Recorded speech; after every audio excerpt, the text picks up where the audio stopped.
Good morning. Welcome back to the channel for the In Touch devotional readings that I do every morning. Today is Monday, May 8th, and the topic, as you can see at the top, is the desires of your heart.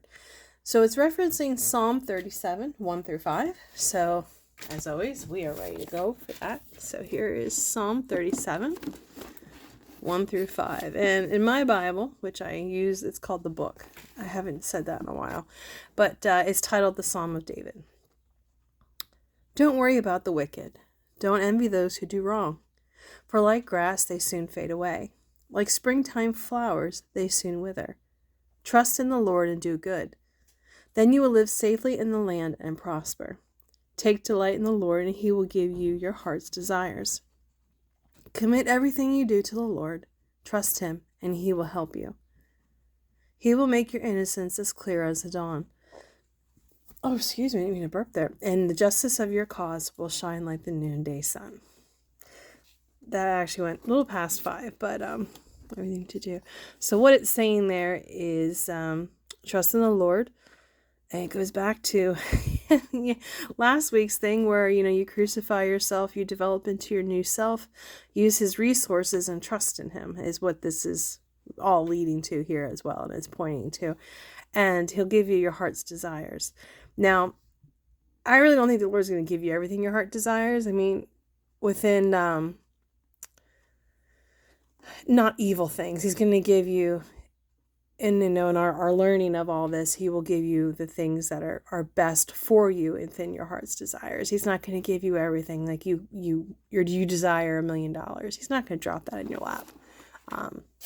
He may get you in a way that you can become rich in other ways, but he's not going to just drop it in that. But so the desires of your heart. We love the promise in verse 4 of today's message. God will give you the desires of your heart. Unfortunately, when we focus only on receiving gifts, we miss the Psalm's context, namely that our cooperation is needed. The first requirement for receiving the desires of your heart is that we delight in God.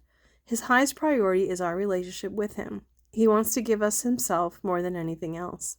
We are to take pleasure in communing with the Lord and serving him. And over time, we'll begin to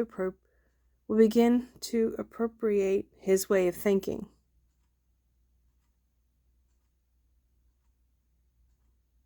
I don't understand that.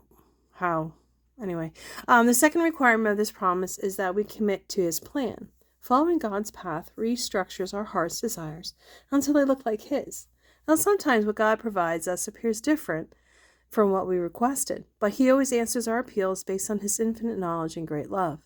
He bestows the perfect answer to our prayer, whether it's what we ask for or not. Remember, God wants to grant our requests, but his greatest joy is relationship with us. Seeing our heart's wishes fulfilled is simply a byproduct of delighting in God and committing to his way. The real reward is a relationship with the God who offers to share himself with humanity. Now, I was reading this, I had a flash to a movie, and it had Jim Carrey in it, where he became God for a certain period of time. Oh, why can't I think of the movie name?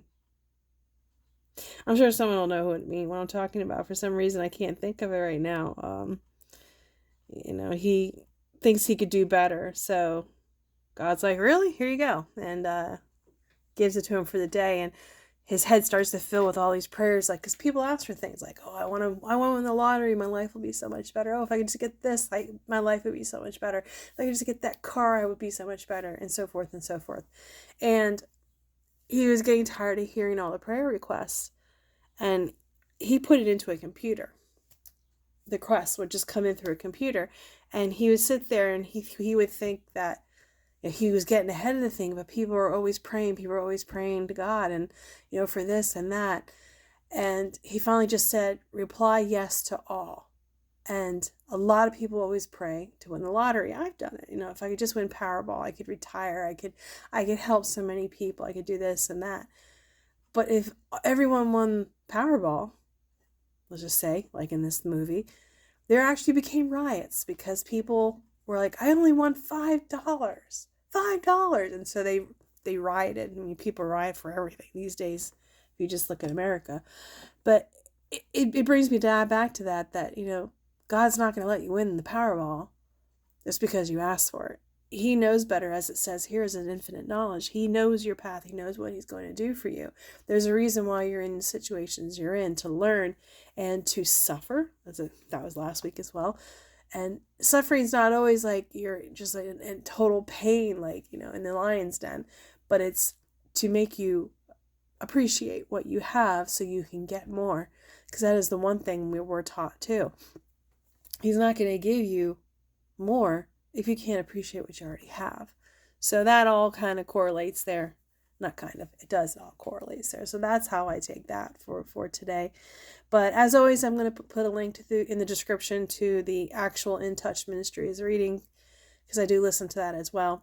And hopefully you can find some peace in that, and maybe even listen to other of Dr. Charles Stanley's videos there, because they're wonderful.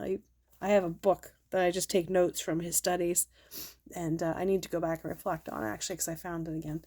But I hope you're having a great day and a blessed day. And until tomorrow when we do May 9th, I hope you have a great one.